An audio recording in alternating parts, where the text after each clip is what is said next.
How's it going, Sam? It's really good to finally have you on the podcast here. I'm really excited for our conversation today. I think it'll be an interesting one. Joe, I'm looking forward to it as well, man. Thank you very much for including me. Yeah, absolutely. So, Sam, I always start everyone off with telling their background. I think it gives a lot of good context to my audience, and my audience is coming from, many different backgrounds. So I know some of them are wondering, right, how is there a space for me in IT? Is there a space for me in security? They may be coming from a non-technical based background. So what's your story? I originally, my first adult job, you have your high school jobs, right? Then you get into the real world. And I worked in a hospital. I was an emergency room technician for, 7.5 years and a couple of different hospitals and did a lot of, crazy stuff, a lot of great stories. I usually like to say they're better told over adult beverages. So we'll spare your listeners that conversation today, but I got into technology and cybersecurity kind of, through different relationships that I had and found just doors that opened and walked through them and really fell in love with the space. I think, for anyone who's listening that's looking forward to a career in technology or in cybersecurity, please join up. We need your help. We need your specific background. Everybody's bringing their own unique point of view and perspective. And the more diversity I have, we think, looking at these problems that we're all facing, every company is facing, the better off we're going to be. There's a lot of great experience that is coming from outside of the tech and cyber world that I think is really necessary, really needed today. Yeah, wow, that's a very interesting background. I mean, what made you go from being an ER tech into, this crazy world of security? The real answer is I was working on the front lines of healthcare, 40 plus hours a week. And unfortunately, it does not pay super great. We will divert away from that conversation because I think there's a big structural conversation there. However, my family was growing and I needed a way to provide for them. And again, I had mentors and people that I knew that kind of connected me to different places and ended up getting different jobs. And it wasn't that I sought out to end up in cybersecurity. It just kind of happened. That was just the path that unfolded before me in my career. And I kind of found, hey, I have an affinity for it. I like to communicate. I like to solve big problems. I like to take big, complex ideas and help make them very simple to understand. And it just kind of felt like a good fit. And it's been a lot of fun ever since. It's kind of one of those things you realize how much you enjoy it once you start doing it, if that makes any sense at all. Huh. Yeah, I think that makes a lot of sense. Was there any skills that you learned as an ER tech that kind of translated into the world of security or your current role? In the emergency room, every day is different in a lot of ways. And I think that's very appropriate for a security role because every day is going to be different. Now, there are some big pieces that are roughly the same. And some nights would be like, oh, tonight's the chest pain night. Everyone that's coming in has a chief complaint of chest pain. And you would notice little themes. And if you've ever worked in a hospital, the full moon is a real phenomenon. Obviously, it happens every 28 days. We know that, but it does somehow impact emergency services. Weird stuff happened on full moon. So you knew that happening, but it was always different. There was a uniqueness to what it is that you were doing. And you never really knew the challenge that you would be facing until you showed up for your shift. And so similarly in the cybersecurity world, you don't really know what's going to happen. You can have some good ideas. Obviously things happen cyclically, big pieces, but you have to adapt, you have to overcome, you have to innovate, you have to change and continue trying and growing. And so I think some of those skills have transferred over. Huh. Yeah, that's really interesting. Recently, I ran into a situation where I was on a call just trying to get teams to, resolve vulnerabilities in the cloud, right? Just kind of make our environment more secure. Basic things that I figured, everyone would kind of be on board with, especially because this isn't our first meeting. Yeah. And, they had a huge problem with it. It like completely threw a wrench in my entire day. It was like, man, like, why did they give me so many issues about it? Like I had to go hear a backstory and, get some background on the issue and whatnot, because it was just, it was throwing me off by so much. And now here I am revamping the entire process, creating custom reports and all this other stuff to help out the teams, right? And I'm a security engineer, right? At the end of the day, I don't necessarily, need to do that or spend my time on it or Mhm. whatnot, but it's different. Every day is different. The day before that, I was talking about, securing a firewall, right, or securing a network, right. Right, right. Um, I think that's what keeps myself and people like yourself keep coming back, right? Because Yeah. it's always different. Yep. Well, and again, you have to adapt and overcome. Like you something that is obvious to you. Hey, vulnerabilities in cloud applications or cloud access. Like, yeah, we should probably do something about it, and we can, right? Like, there's things you can do to solve for that. It should be a no brainer, but unfortunately, there are others that they do not see the world the same way that you do. It does not make them wrong, bad, or terrible. It's just now you have to adapt and overcome, and make sure that you're giving them the information that they need. And you're right; it does. It keeps you fresh. It keeps you moving. Gives you something to talk about with your family at the end of the day that they just will not understand. And it does. It keeps it going. Yeah, absolutely. So your transition into security, how did you manage the learning curve of security that we have, that's innate, right, that everyone has to go through no matter what? Right. How did you tackle that? How long did it take you to feel actually like comfortable in the role in the industry? I looked at it. I had some really fantastic mentors and people that helped me along. And I think if you can hitch your wagon to those people that know what they're talking about.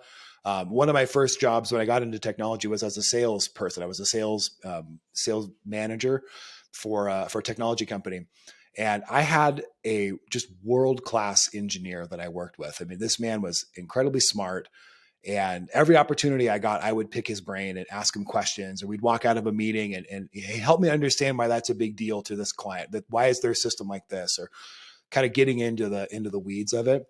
And the other piece I think is um, having a very broad knowledge about a lot of things. I think is actually very useful. I think there's a rush to hyper specialize in security and in technology in general, and I don't know that that's it's needed. Obviously, we have to have specific experts and domain expertise, but I think having a broad knowledge, being able to articulate what it is, what's the difference between a SIM and a SOAR? What's the difference in an XDR versus, a VM scanner?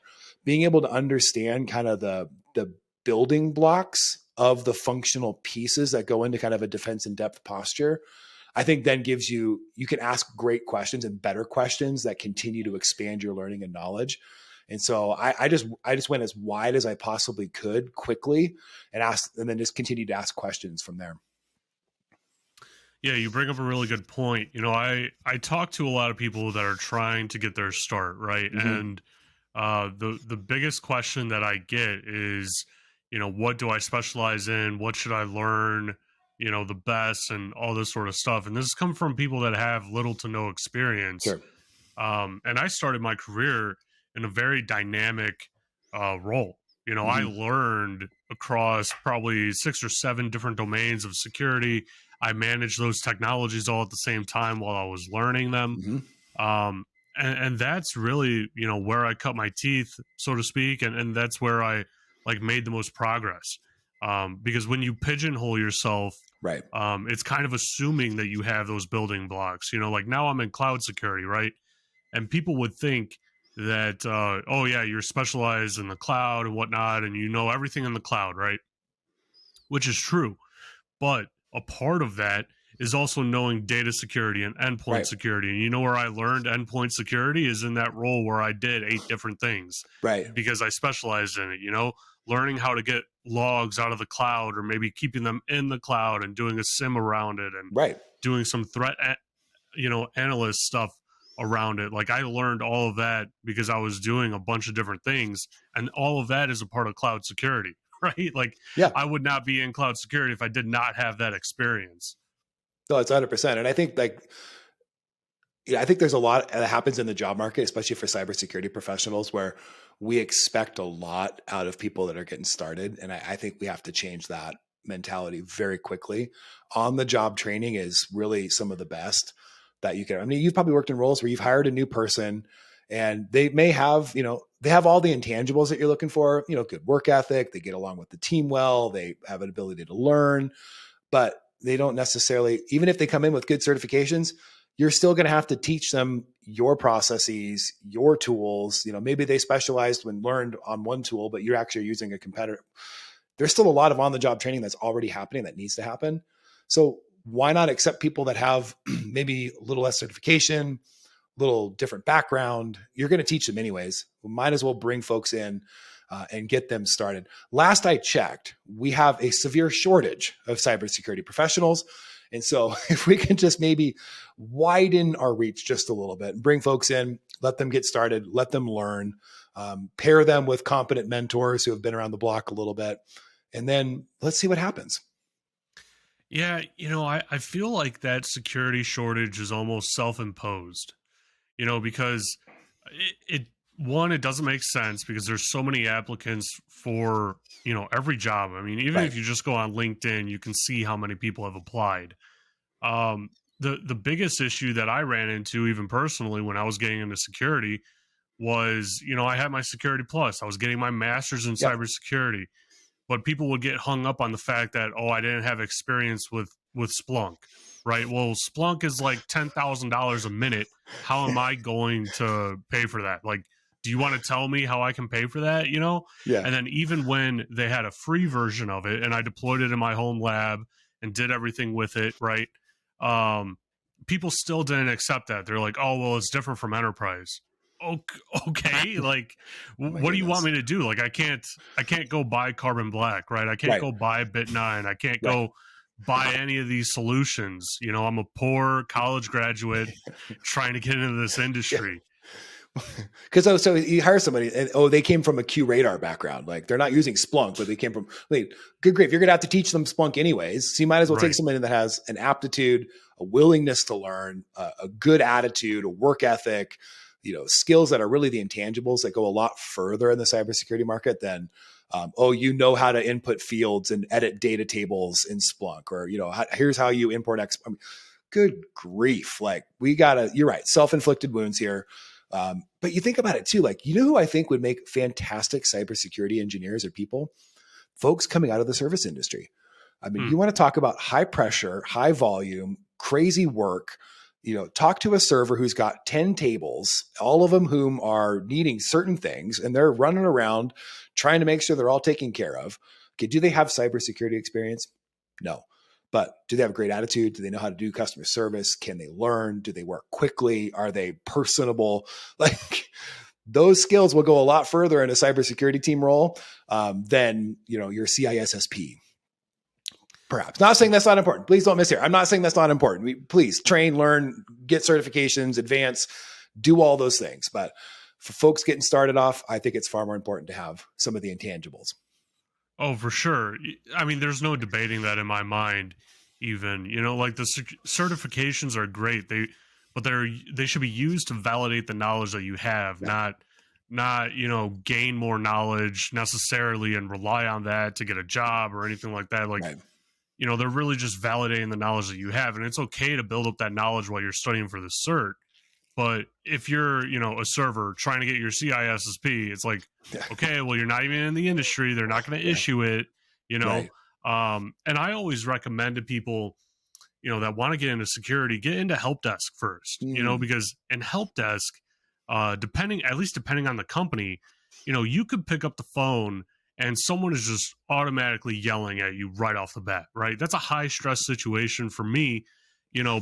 until I got used to it. I mean, that was like panic attacks and whatnot. Like I'd have to get off Jeez. the call, go for a walk, try to Yeah. de-stress somehow, and go back to my desk. And lo and behold, the same person is calling me back with a new issue and they're just as angry, if not angrier, and I got to deal with that. Right. And those are skill sets that you only learn in those types of jobs. Same thing Yeah. with, servers and Yep. really anyone in the service industry. Yep. You're having to deal with other people, and it's such a wide variable of what could be happening, right? Like Yeah. I've been on calls when, someone told me that they were going to like a Renaissance fair, or like it was like a medieval convention, right? Where everyone like dresses up in, the clothing of that time Sure. Yeah. period, Sounds awesome. does Yeah. those jobs for like a week and whatnot.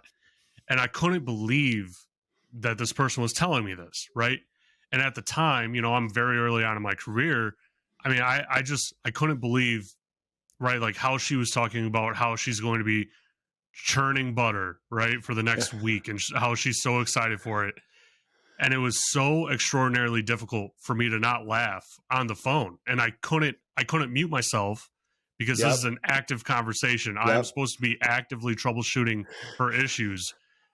It was the most complex like situation, that you could Yeah. imagine, because it's like, okay, I got to zone her out. I need to focus on this problem, relay information back, try to zone her out more. And it didn't help that I had several other colleagues on the call too, because Mm. I was the escalation point, and Yep. they were all muted laughing. Like I could see them. I was just like, Yeah. guys, walk away. Yeah. you know But what a great skill, man. In cybersecurity, right? Like if you're dealing with an incident, there's a lot of noise. You have to yeah tune it out, focus, parse, look, describe, report out. I mean, think of any tabletop or any incident that you've ever ran or been a part of. That is essential skills. I mean, your certifications are less important than your ability to prioritize, focus, report, get feedback, work with a wider team, and really get it solved. So I mean, I think I love how you're thinking about this. This is a fantastic conversation. Yeah, absolutely. That's another thing, um, that people don't really understand, right? I'll give you an example. A little bit earlier on in my security career, there was a major incident, a Hmm. giant incident where this solution basically rotated 40,000 accounts Oh, jeez. in the environment. One, it wasn't even configured to rotate all of those accounts. It was only supposed to rotate, like 2,500 or 3,000, whatever it might have been.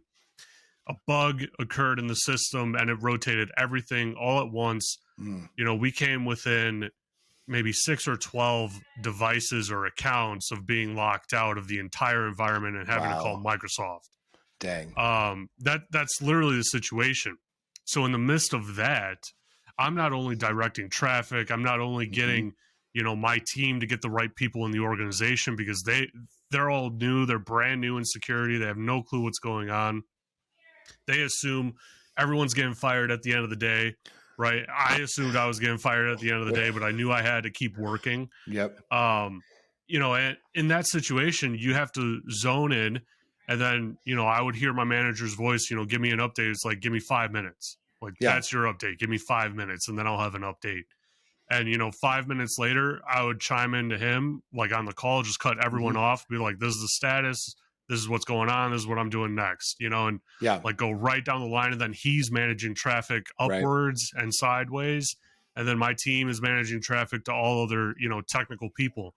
But if I didn't have the ability to slow down, Hmm. right, and identify, okay, this is a major issue right now, we need to waste no more time on anything else, everyone needs to drop everything. And Right. then I spent 30 seconds and just directed traffic, like, you're in charge of this, you're in charge of this, you go handle this. If I didn't do that, that incident would have been much more severe, because I had to have someone go to very specific people in the company and say, don't log off. Like, you need Yeah. to stay logged in no matter what. If it says, change your password, do not change your password. Um, all those different things. If I didn't protect the company like that, we would have been a news story on CNN Yeah. within a couple hours, and Right. that would not have been good. Yeah. No joke. Yeah. That would have been that. That's not the kind of thing you want your name tied to. Yeah, that would not. That's a good way to end a career before it starts. Yeah. So, Sam, talk to me about your current role, your current Yeah. company. What are you doing now? What are you guys specializing in? What services do you provide?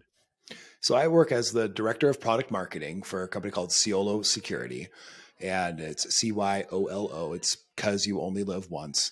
And we focus on those situations and scenarios where user access could cause enormous damage to the business.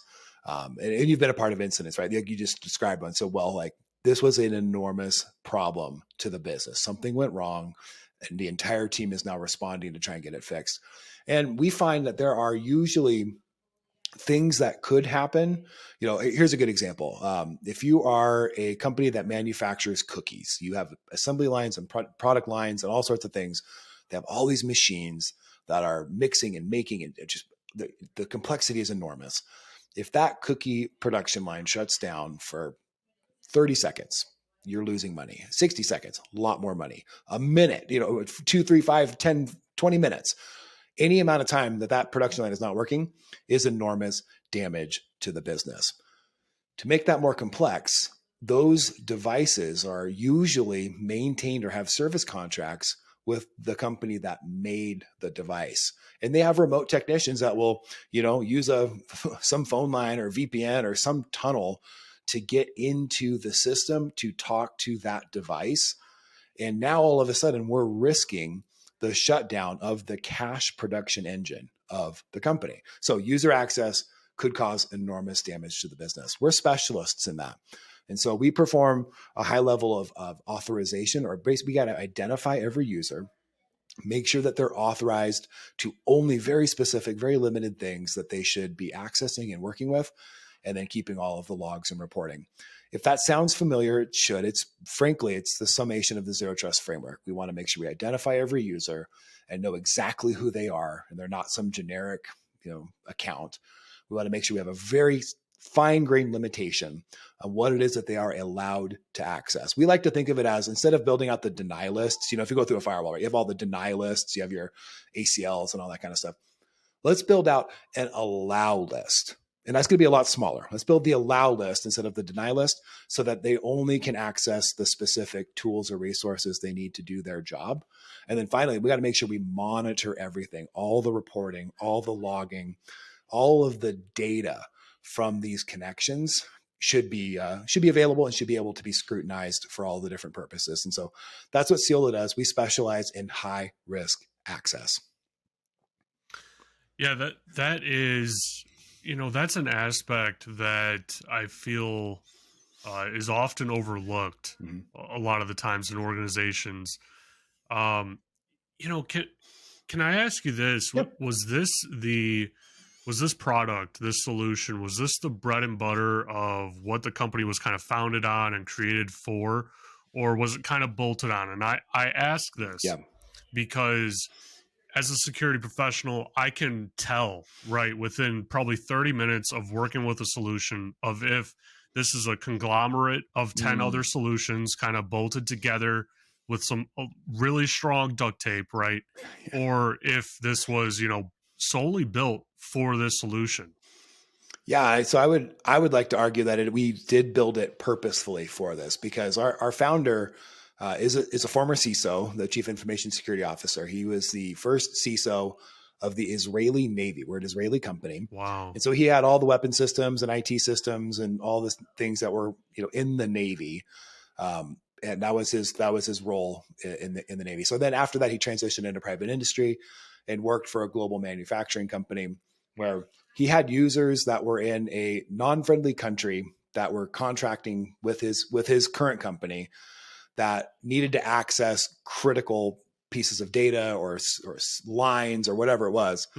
These users were also contracting with their competitors. And you think about what a mess, right? You have these people that are not friendly and could shut your business down. So how do you build security for that environment?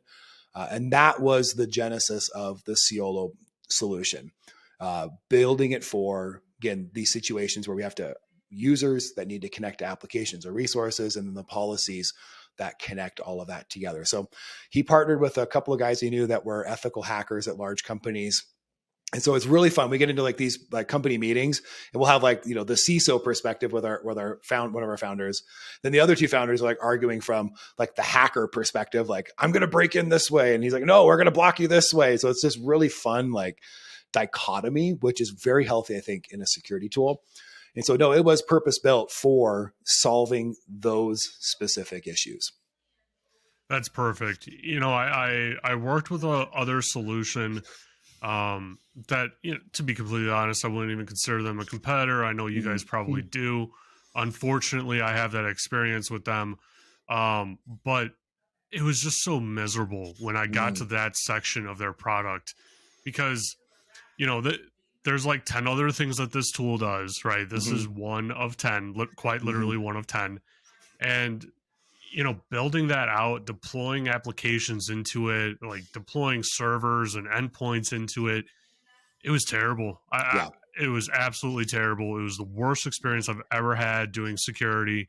I Yeah. hope to never touch that solution again. Like Yeah. literally when I'm interviewing, I ask them, "Do you have this solution in your Yeah. environment?" And if they say yes, I'm like, "All right, I'm sorry. I won't work in an environment Yeah. that has that solution." Because Yeah. as Have a soon as nice they day find and go out, find something else. Yeah. Yeah. right? Because as soon as they find out that I have experience, they're like, "Oh, you're the SME. Like you got it." I'm like, "Oh, I do not want that job ever again." Unfortunately, that's the reality, right? Like security tools can be hard on security teams. And that shouldn't be the case. So you guys are already overworked. You have more on your plate than really should be there. We talked about the shortage of people that are working in these roles. So you don't have enough human power to get after the job. But the other side is security tools should be easy for end users to also use. Like the best security tools are the ones that end users comply with. Like you can sit there and have the greatest thing and all the policies are so beautiful and everything's just, oh, it's amazing. But these users, like, they're not malicious, they're smart. They will get around whatever you have in place if it is blocking them from easily doing their job. I think of one client that I knew of. They had it was a research institution where their principal investigators, the women and men who are doing high level advancing humanity style research, was they were sending trial data over iCloud because right. And like, no, let's maybe not do that, right? That's not secure. Just in case you're listening, iCloud has got a lot of great features. That's not one use case that it should handle. We It's should do not better. purpose built for that. Right. There are other ways to do it, but it was not easy. It was not something that these people are experts in their field of research, not cybersecurity. So they don't think of, I got to keep this data safe and secure. They're thinking, I have to collaborate with my colleague over here because they need to look at this and we need to discuss and we need to, publish. Um, so those are the realities. Like the tools have to be fundamentally workable for cybersecurity professionals. Because if you have to open a support ticket every time you want to add something or change something, like that is just a waste of your time. And if a user is just going to get around it because it's not supporting their existing workflows, also a waste of the cybersecurity team's time because they have deadlines just like we do. They have big projects and big meetings, and their bosses are putting pressure on them to get stuff done, just like the cyber teams are. It's not that different. They're not malicious. They're just trying to get their work done. Yeah, it's a really good point. You know, it's interesting being in security, right? Because we have a different mindset from Mm-hmm. everyone else. Most of the time at least, you know, we have the mindset of how do I break this? How do I get Right. around this? How do I do this? Right. And then, Right. you know, there's a group of us that say, okay, let's do it. And then there's hopefully a much larger group that says, how do we protect against it? You know, Right. Yeah. um, like I recall earlier on in my career where my manager basically said, "Oh, this solution's gonna, you know, block all data exfiltration. You know, no one will ever get around this thing and whatnot." And I was like, "Okay," like I took that Yeah. as a personal challenge Right. because I You're knew like, this hold my guy beer. didn't. Let's go. Yeah. Yeah. Right. I knew he didn't know the solution that Yeah. well, and I knew that he also didn't know the technical implications behind it and whatnot.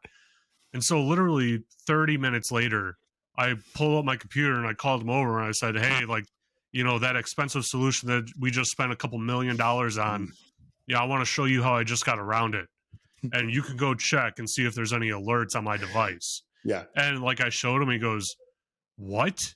This like who's even going to think like this?" I'm like, if this messes with someone's Mm-hmm. productivity, they are Mm-hmm. going to find a way to do it. This is a Google search away. That's all that this Mm-hmm. is. Yeah, no, it's 100% right. Because again, you're just trying to do your job. If you're an end user, you're not thinking about, a lot of things other than I got work to do, or Right. I got to get home to my family, or, whatever that is, like the pressures of everyday life. That's what's exploitable. And really the human element is by far the weakest link in the cybersecurity chain. It is easily the most sensitive. We like to say around here at Ciolo, like hackers don't break in, they log in, because it's so easy to compromise credentials. There are so many attack vectors that are literally causing users to be compromised. And then now they have access. So controlling and managing that access is hypercritical. And it gets more critical, the more sensitive, the more impactful to the business, the thing the user has access to. Yeah, you bring up an interesting point. I have a policy where I don't click on links, right? Fair. I don't Yep. care if you send them to me on my work device, on my personal device. It doesn't matter to me.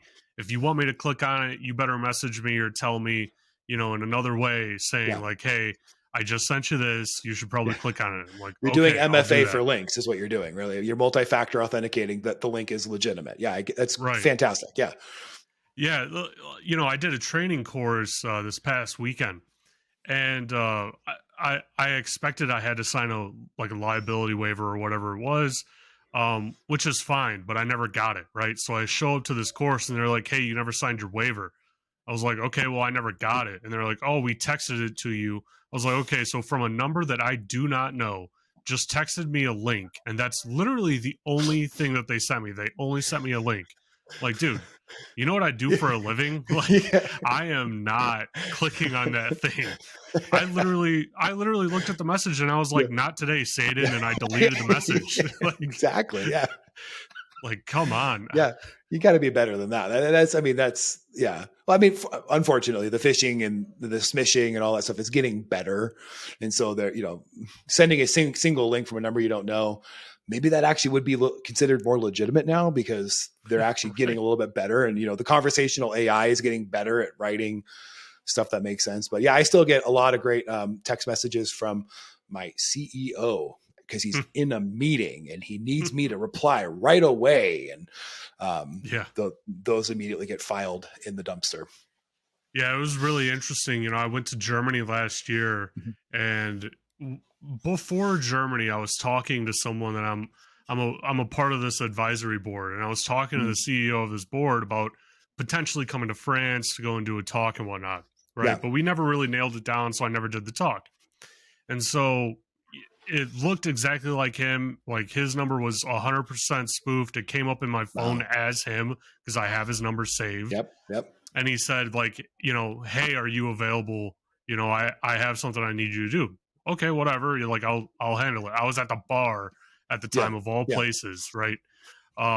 In Germany, because that's what you do. Absolutely. And Yeah. and the next message that he sends is I need 30 gift cards. I'm like, all right. I get it now. Yep. I'm I like, see all this. right. Seen I'm this sure one you before. do. Yeah. Yeah.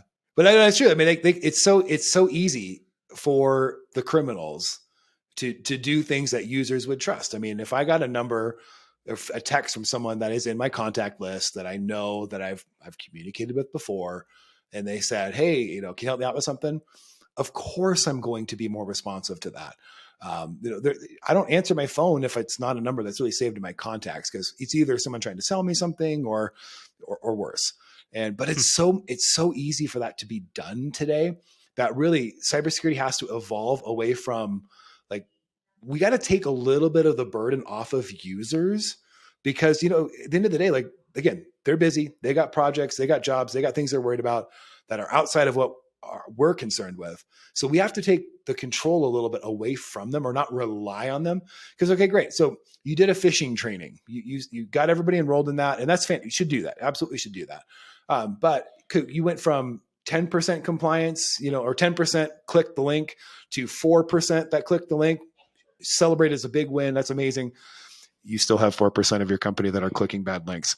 Like that's still a problem that is not fully gone away. So if we can take the security from that the users need to do something or be good to our tools are going to account for the fact that the user is not going to be right 100% of the time. And it's going to build those layers of control and compensation into the access that they're being given. Obviously access should be different if they're working from home than if they're working in the office or if they're somebody that's not a part of your company, but it's a third party or a contractor or whomever. you should have a lot of different levels, and we should have a lot of different ways to validate. One of the other things that happens a lot in companies is they'll have like, okay, so say it's like one like file server or something. To get into that file server, there's one username and one password. And there's 100 people that are logging into that file server because it's got something that they need, right? They're all using the one username and the one password. Well, how do I differentiate between, Susan and Bill? I have no idea, because all I'm seeing is that they put in username and password. We need to have tools that can differentiate that can help us with that. Or just, beyond just password vaulting that password and stuff, but making it a way that we could get better detail on what users are doing to take the need for them to be great and put it into some of the security tools that we are using. Yeah, that makes a lot of sense. I have a personal policy where, I attempt to make security as easy as possible while remaining as secure as possible. Right. And I was working for a company, and I just heard it, I heard this conversation between two network engineers, right? And the lead said, "Oh, you just telnet into the core switch, and you already have the credentials and whatnot." And I turned around and I'm like, I'm sorry. I must have misheard you. You must have meant to say SSH." Yeah. And he's like, "No, we Yeah, telnet yeah. around here." And I was like, "Why don't we use SSH?" And he goes, "There's no need for that level of security." I'm like, "It's a core switch." He goes, yeah, but no one's going to breach our perimeter. I was like, "Okay, but we have a flat network.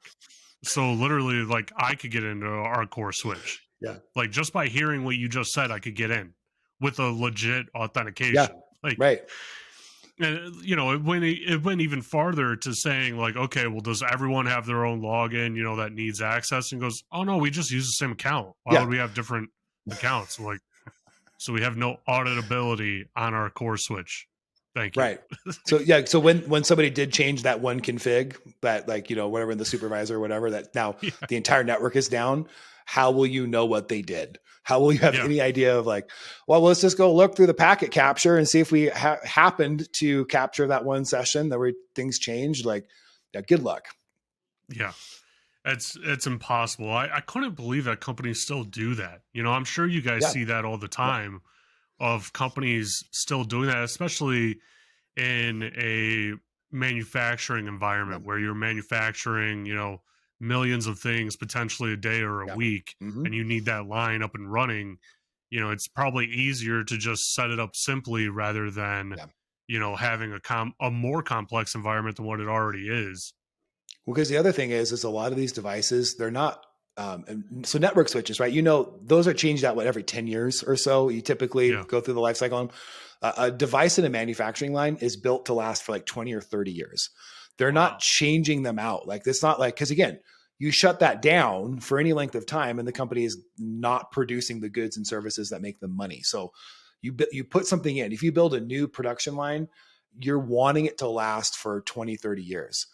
There are still operating systems running core components of, think about energy distribution or, wastewater treatment or manufacturing, oil and gas, like all these different verticals. They're running like Windows XP, and that's a fairly recent, OS for some of them. So you have these systems that, you wouldn't want to touch with a 10-foot pole, but they're not going anywhere. So they use, VPN is a good connection methodology. And I think VPN is a not good connection methodology today. I think we should avoid it and move away from it, but they're still using that as a methodology to get in. SSH is like amazing. Like, we should absolutely, but they're using like, these VNC protocols. They're using a lot of RDP, and RDP with all of its wonderful flaws and quirks. Like, that's how they're connecting into these systems. And then add to the fact, like, okay, so Schneider Electric built that one device, or Yokogawa or Honeywell, or you name the company that built the device that's running, and they have a technician who said, "Hey, we're going to save ourselves a couple of bucks, so I don't have to fly here next time. I'm going to put a little jump server in the network and connect it out. It's going to phone home, and now I can just sit there and do that from my computer in my home office." Makes a ton of sense. But now there's this really random internet connection that's coming out of this environment that, God knows who can access it, right? Yeah. It's just a reality. So you're right. There is a lot of those best practices of convenience. So whatever we do to help secure it has to be non-intrusive to the point where we can still allow and enable users to get that. Because absolutely, your network team should be able to access their core switch. Like they absolutely need to. There's a million reasons why they should be able to do that. But we just want to do it in a way that is one, secure, and has, you know, the telemetry that we need and the reporting that we need, so that you can point the finger squarely at Bill and say, Bill, you did this, roll it back quickly because we got to get the, you know, we can only work around that one core switch for so long. Right. So it sounds like potentially, you know, where you start with your product is even a culture change internally at organizations, because you kind of need that shift in mentality. You need that shift in action, for your, not necessarily for your solution to be, you know, working effectively and whatnot, but really for the organization to build trust, for them Mm-hmm. to, you know, understand like, hey, this is how we're going to secure it. Do you potentially, you know, help your customers, you know, identify that within their organization and help them kind of change that perception? In some ways, what I'm finding is that there are a lot of clients that have really done a lot of hard work internally to help that culture shift happen. And so, you know, obviously the world is what it is today. The pressures are what they are today. And, you know, executive leaders, board level leaders, they're all pushing down, you know, because they're concerned about it now for whatever reason now. Like, where were you 10 years ago? But, you know, we're concerned about it now.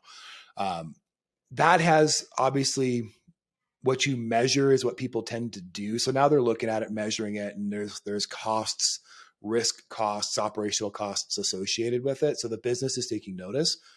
So we're finding that a lot of that shift is happening internally for everyone, maybe not, but for a lot of companies, and specifically in verticals like manufacturing, like oil and gas.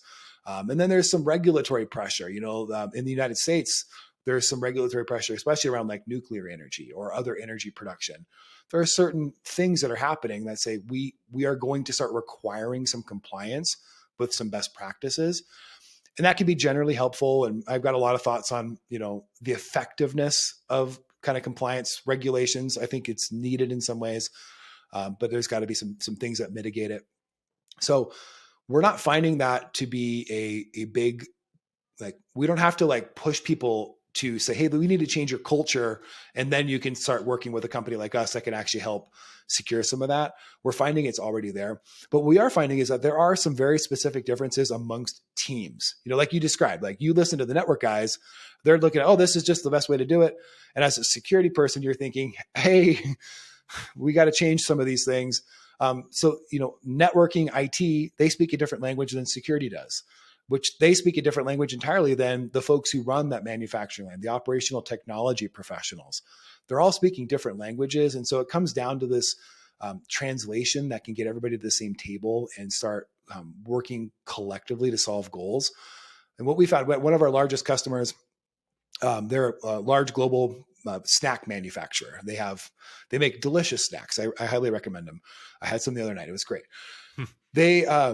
They reported to us like, man, this is the first tool that both OT, the operational technology people, and IT agree on. They went through their evaluation process and their RFP, and they looked at a bunch of different stuff, and both OT and IT returned with the same recommendation. Like, that has never happened in the history of our company, that a tool could solve and bring people to the same table and same conclusion. So the cultural shift is hard, and but it is happening.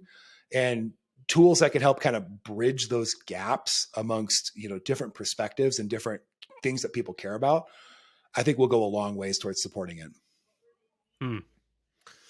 Yeah, that is that's very interesting. You know, I can only imagine being in an environment that, you know, deals with manufacturing, Mm-hmm. you know, automobiles across the entire globe. Right. Saying that everyone agrees on this solution is Yeah. is like winning the lottery, right? Right. Like I recently proposed a solution and it got approved, and not everyone saw it, and everyone Yeah. had an opinion on what Yeah. products I chose for the POC, for the RFP, right? And they're like, Right. oh, well, you didn't think of this, you didn't think of that. It's like, guys, I chose literally the top 5 people in the Yeah. industry for this. Like, Yeah. what are we talking about? But like, that's just a simple, that's one little simple thing of a solution that Hmm. like we didn't even start evaluating yet. We didn't even send NDAs out yet, right? And Yeah. everyone has their own opinion that Yeah. they're, in disagreement about the solution. Yeah. But I think too, like, I mean, something I found in my career, just kind of organizationally is, and I find this within the team that I work on, is the ability to disagree and commit. So absolutely have an opinion. Absolutely. Let's have a disagreement and let's talk about it. Let's not just disagree in silence and like not discuss it, but if you have a different perspective, we need to hear it. We want to hear it. Let's figure out where we have commonality, where we can agree. But at the end of the day, as a team, we're going to make a decision, and I'm not going to get everything I'm going to want. You're not going to get everything you're going to want, but we're going to disagree, and then we're going to commit. Because at the end of the day, our goal should be aligned. And in cybersecurity, let's make it easy for users. Let's make our company more secure. Let's find very tangible ways to improve our security posture. And then, you know what? Let's get to work. There are a lot of ways to slice the onion. There's, some really great ways. I think there's some, maybe shaky ways, but a lot of ways that people are doing it. So the ability to disagree, but then get after the main job, I think is a big part of the culture change that we're looking at. Yeah, absolutely. I think it's healthy for, there to be like constructive Yeah. criticism or everyone to have their own ideas and whatnot. But, you got to find that common ground. I find it more important that security professionals are doing that, right? And not just laying down the hammer and saying Yeah. like, no, we're doing it this way for this reason or whatever. Right. um you can agree, right? You can agree on, yeah, we need data security, right? We need to encrypt Right. this data in the cloud. But how you do it is up for debate, and that's where the debate happens. That's where the discussion happens in a healthy way, of Yeah. course. Yeah. No, I So completely agree. Yeah. Yeah. yeah, definitely. So Sam, we're coming up on our time here, and I'm very conscious of everyone's Yeah. time. So, how about you leave my audience with maybe where they could reach you if they wanted to reach out, where they can find, your company, what the website is, all that good information. Yeah, absolutely. So company I work for is Ciolo. It's CYOLO. And our website is ciolo.io. You can find us there. And read up, see what challenges we're solving and some of the things that we're doing across different industries. I think we've got a pretty unique and differentiated solution that is it's helpful bringing people to the same table and solving our common goals. You can find me on LinkedIn. Just search for my name, Samuel J. Hill. I'm pretty active on LinkedIn. I try to be, at least. And I love connecting with people, having conversations, even the ones that disagree and that kind of stuff. So you can find me there. And as always, I'm just really grateful for you taking some time to hear from us, Tim, and spend this time. I've really enjoyed our conversation. I do a lot of podcasts. Some are like pulling teeth, and this has not been that. So I'm grateful for you not taking me to the dentist today. Yeah, absolutely. I tried to not make the conversation, unbearable. Like, that's the worst when you're trying to like force a conversation. Yeah. Absolutely. Well, thanks, Sam, for coming on, and I hope everyone listening enjoyed this episode.